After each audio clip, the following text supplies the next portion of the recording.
done that. Tell me why. We really don't think we have the authority to do that. Double check your receipts before leaving the store. And if it's not right, tell them. Because the company has failed to repeatedly respond to our request for comment, we can't tell you exactly what steps they're taking to fix this problem. What we can tell you is there are more eyes on them than ever before from their own customers checking receipts very closely all the way up to the county auditors and the Ohio Attorney General. In West Carrollton, Mike Campbell, News Center 7. And Ohio Attorney General Dave Yost said earlier this month he had an agreement with Dollar General which avoided a restraining order. The agreement called for increased employee education and training. Stores must post signs telling customers its policy is to have prices match and override to the lowest price if there's a discrepancy. And now, your Storm Center 7 forecast with meteorologist Robert Gauthreaux III. Chatted with you a few minutes ago, saw the flag blowing pretty well there in downtown Troy. Colder air rushing in after what's happened. I know, a big drop in temperatures, and if we keep some of this moisture in place at least a little bit, could see a few flurries across our region. Not a lot. We're looking at the chance for a few stray flurries, and we're seeing that now in northern Indiana, but the system is pushing across the Midwest. That area of low pressure is right over Ohio, but as I mentioned earlier, the cold front is just toward our east now.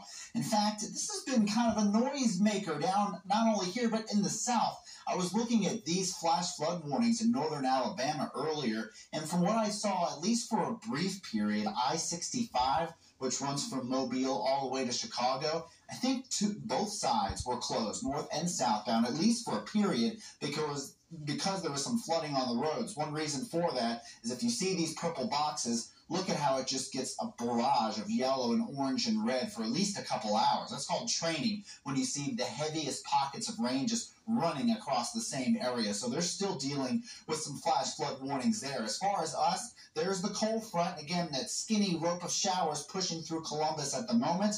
But can you tell which side is the warm side and which side is the cold side? Take a look at the right part of your screen. You see a lot of green indicating rain, but then on the left side of the front, the left side of your screen, that's where you start to see the blue. So Fort Wayne, Chicago, looking at some snow and some light flurries coming that way and coming our way. Now, most likely a lot of that will stay up toward the north, but you could see a few flurries once that temperature drops, especially up, say, toward Auglaize County and Mercer County, because we're going to be below freezing tonight.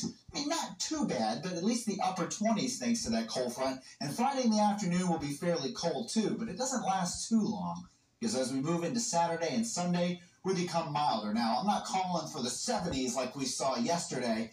James and I couldn't even remember. We're like, was yesterday in the 70s? Hit like 71 yesterday. We broke a record.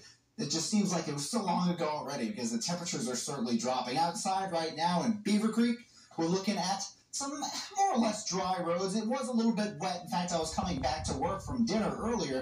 It was a little bit wet because of that skinny line of storms pushing through, but things are pretty quiet right now. 47 degrees the temperature in Dayton. You take a look at the high temperatures today. Man, we got up to 60 degrees at least, so that's pretty warm. Salina got up to 53. But if you compare or at least look at the temperatures now, you can kind of see the temperature gradient. The gradient showing the difference in temperature from one side of the map to the other. You can tell the cold front's passed. Take a look at Wilmington, 54 degrees, but as you move toward the west and the northwest, it becomes bluer, and you're looking at the low 40s, say in Greenville, Winchester, Salina, those areas. So the futurecast shows that rain moving off toward the east. I mentioned the chance for just a couple stray flurries overnight. Even in the morning, I wouldn't be surprised to see a stray flurry somewhere. But beyond that, we'll actually see some sunshine by tomorrow afternoon, and looking at a pretty nice weekend and milder, like I said, 45 Saturday, 52 Sunday, and we're in the 50s next week with another chance of showers Wednesday, but overall not too bad, pretty quiet. Thank you, sir. Tonight, the moon is helping celebrate Black History Month.